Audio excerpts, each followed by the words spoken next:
अगर आपने हॉरर फिल्में देखी है तो आपने एनाबेल नाम की उस खतरनाक गुड़िया का नाम जरूर सुना होगा जिसे लोग शापित मानते हैं।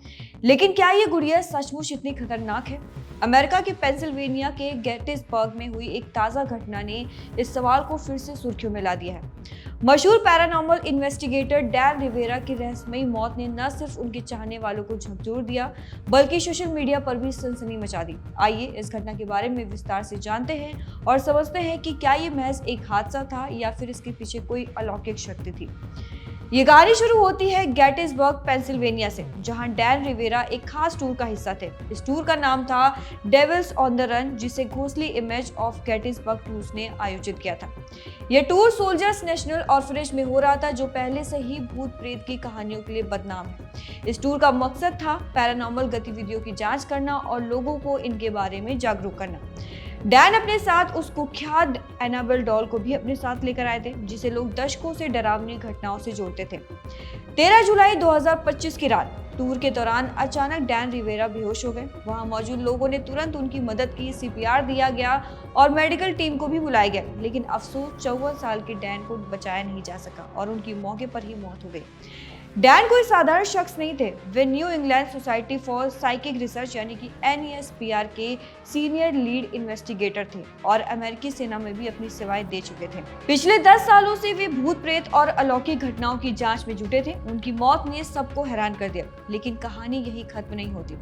इस घटना का सबसे डरावना हिस्सा है एनाबेल डॉल का गायब होना। जी हाँ, डैन की मौत के बाद जब लोग उनके होटल रूम में पहुंचे तो वहां एनाबेल डॉल गायब थी। ये वही गुड़िया है जिसकी कहानी 1970 के दशक से शुरू होती है। उस समय एक नर्सिंग छात्रा डोना को किसी ने ये गुड़िया तोहफे में दी थी, लेकिन जल्द ही डोना और उनकी रूममेट को अजीब अजीब अनुभव होने लगे। गुड़िया अपने आप हिलती थी, जगह बदलती थी और कभी कभी तो कमरे में खून के धब्बे भी दिखाई देते थे।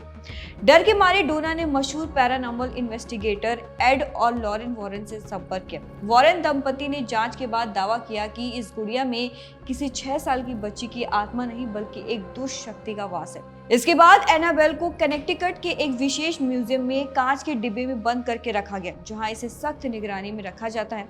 लेकिन डैन रिवेरा की मौत और गुड़िया के गायब होने की खबर ने एक बार फिर इसकी डरावनी कहानी को हवा दे दी है। कुछ लोग कहते हैं कि इस गुड़िया ने पहले भी कई हादसों को अंजाम दिया है, जैसे एक पुलिस अफसर पर हमला और एक पादरी की कार का एक्सीडेंट। डैन रिवेरा की मौत के बाद कई सवाल उठ रहे हैं। क्या उनकी मौत एक सामान्य हादसा था, जैसे हार्ट अटैक, या फिर कोई मेडिकल वजह, या फिर इसके पीछे एनाबेल डॉल की कोई अलौकिक शक्ति थी? एडम्स काउंटी के कोरोनर फ्रांसी ड्रूटो ने बताया कि डैन की मौत का सही कारण जानने के लिए पोस्टमार्टम रिपोर्ट का इंतजार किया जा रहा है। लेकिन सबसे हैरान करने वाली बात तो ये है कि मौत के बाद एनाबेल डॉल गायब हो गई है। डैन के संगठन का कहना है कि अगर गुड़िया के गायब होने की खबरें सच है तो उन्हें अपना टूर रोकना पड़ सकता है। सोशल मीडिया पर इस घटना ने तहलका मचा दिया है। कुछ लोग इसे भूतिया ताकतों का असर मान रहे हैं और कह रहे हैं कि एनाबेल डॉल सचमुच शापित है। वहीं कुछ लोग इसे महज संयोग बता रहे हैं और कहते हैं कि डैन की मौत का गुड़िया से कोई लेना देना नहीं है। लेकिन एक बात तो तय है, ये घटना अब तक रहस्यमयी कहानी बन चुकी है, जो लोगों के मन में डर और उत्सुकता दोनों को जगा रही है। ये कहानी हमें सोचने पर मजबूर करती है कि क्या सचमुच भूत प्रेत जैसी चीजें होती हैं? क्या एनाबेल डॉल जैसी गुड़िया में कोई दुष्ट शक्ति हो सकती है, या ये सब एक अंधविश्वास है? डैन रिवेरा की मौत ने इन सवालों को और गहरा कर दिया है। सोशल मीडिया पर लोग तरह तरह की बातें कर रहे हैं, लेकिन सच क्या है ये अभी तक एक रहस्य है। फिलहाल इस खबर को लेकर आप क्या सोचते हैं, हमें अपनी राय कमेंट में जरूर बताएं और ऐसी खबरों के लिए देखते रहिए द मिरर।